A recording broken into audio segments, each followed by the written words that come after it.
আমার বক্তব্য হয়ে গেছে। এখন বাকি কিছু কথা বলছি। আমাদের আজকের এই প্রোগ্রামকে কেন্দ্র করে প্রবাসী কিছু সাংবাদিক ওলামায়ে কেরামকে ধান্দাবাজ বলছে।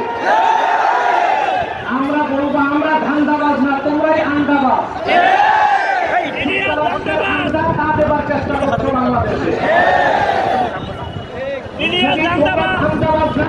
স্বাধীন হয়েছে বাংলাদেশে, কেন আসতে পারো না?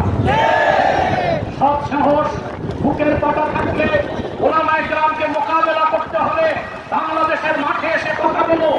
বিদেশে মার্কিন সিআইএর